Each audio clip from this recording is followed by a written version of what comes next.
BJP की रांड cut जा, ठीक है नहीं। इस बीजेपी की रांड कटने खातर मंत्रियों जी को बनाया था, जोंदर बबली जी को बनाया था, दुष्यंत चौटाला जी को बनाया था, लेकिन इन्होंने पता नहीं किस लालच में, किस उसमें ये इनकी खट्टर की गोद में बैठ गए और हमारी आवाज को दबाया जा रहा है। कोई हमारी आवाज को एक मंत्री ने भी विधानसभा में नहीं उठाया।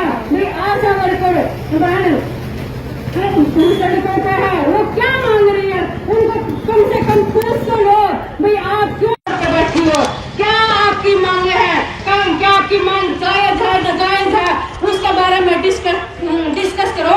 अगर हमारी मांगे नाजायज है तो हमारे को ये कहो भाई आप तो नाजायज बैठी हो। 4000 में कोई किसी घर नहीं चलता, ये कह भी रहे हैं, अखबारों में भी छाप रहे हैं, कभी 19,000 छाप देते हैं, कभी 9,000 छाप देते हैं। अरे 9,000 का तो तुम एक दिन में तेल वाले हो, ये तो तुम्हारे हरियाणा की बेटियां हैं, तुम्हारी बहुएं हैं, तुम्हारी माता बहनें हैं, कम से कम इनके बीच में आके ने इनका दर्द समझना चाहिए। इन तो तुम्हारे वोट भी नजदीक है, कम से कम इन तो रहम कर लो भाई, इनके बीच में तुमने कल ने जाना भी है। अगर ये बहने गांव में जाके ने प्लान बनाएगी, गांव के भाईचारा को इकट्ठा करेगी और तुम्हारी बेइज्जती करेगी, फिर वो काम अच्छा होगा क्या? हम तो मंत्रियों की इतनी रिक्वेस्ट करते हैं, इतनी इज्जत करते हैं, गांव के भाईचारे को इकट्ठा कर दे भाई, हमारे गांव में मंत्री आए, इतने चाचा करके नारे लगाते हैं और अब बदले में हमें क्या मिलता है? रोडों पे धक्के, सिर्फ धक्के और तानाशाही रवैया अपना के और कहते हैं, कभी तो कहते हैं इनके ये काट लो वो काट लो। अरे काटना हमारे पास है क्या? अब दे दिया 129 रुपये पर दिन मिलते हैं, अपनी जुबान पे अपने आप ही आगे भाई हम आपको 4,000 दे रहे हैं, 129 रुपये बनते हैं, आप 7 दिन के 129 के हिसाब से भरोगे। टूट के मर जाओ ये सरकार जो ये कहती है हम ये देते हैं वो देते हैं और लास्ट में अपनी जुबान पे अपने आप ही गिर जाते हैं 129। हमें उन 129 रुपयों की भी जरूरत नहीं है, वो भी आपके खजाने में डाल दिया जो तुम्हारा बढ़ने मानता हो, तो ये आज 129 की भी जरूरत नहीं है।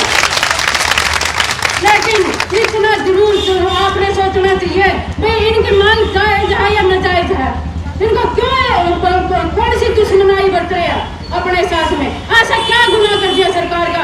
हमने काम करके दिया है, हमने वोट देके इनको बनाया है, काम करके इन्हें दिया है, इनकी पीठ तक तपाई है, हमने कोरोना काल में भी इतना काम किया, हमारे बच्चे भूखे थे, हम खुद भूखी थी, घर वाले भी कहते थे तुम नौकरी छोड़ दो, ऐसी क्या करोगी नौकरी करके जिसमें आपकी जिंदगी दांव पर लग रही है, कोरोना हो जाएगी तो तुम मर जाएगी। लेकिन हमने फिर भी कहा हम वो फौजी हैं जो स्वास्थ्य विभाग में जैसे बॉर्डर पर फौजी लड़ते हैं पाकिस्तान वालों के या किसी के साथ लड़ाई होती है, तो आज के दिन हम फौजी हैं हेल्थ डिपार्टमेंट में, हम सबसे पहले फ्रंट लाइन में काम किया हमने और हमारे को आज देख लो इतना बुरा नतीजा मिला है। ये बात बर्दाश्त नहीं होगी मंत्री, ये बात तो आपने उठानी ही होगी हमारी। अगर हमारी बात नाजायज लगे उस टाइम हमारा डेलीगेशन से पूछ लेना कि आपने ये गलत मांगा है और ये सच्चाई है हमारी। तो अगर आप गांव में भी चर्चा करते हो, गांव वाले भी कहते हैं अगर आप बहनों को 40,000 तनख्वाह भी दे देगी सरकार वो भी कम है। गांव वालों को भी विश्वास है हमारे ऊपर, कोई उनकी एएनसी नहीं करता, कोई पीएनसी नहीं करता, बच्चों की डेथ हो रही है, माताओं की डेथ हो रही है, होम डिलीवरी हो रही है, प्राइवेट बसों में डिलीवरी हो रही है, लेकिन इस सरकार में कोई सुध लेने वाला नहीं है कि महिलाओं की बस में डिलीवरी होगी। वो तुम्हारे हरियाणा की इज्जत है या तुम्हारे हरियाणा की बेइज्जती है, सुध लेने वाले नहीं है, सबको अपने अपने वोटों की लगी है। अरे बदलो, लेकिन हम भी ये जताना चाहते हैं या तो वक्त रहते समझ जाओ, नहीं तो गांव में हम भी नहीं घुसने देंगे।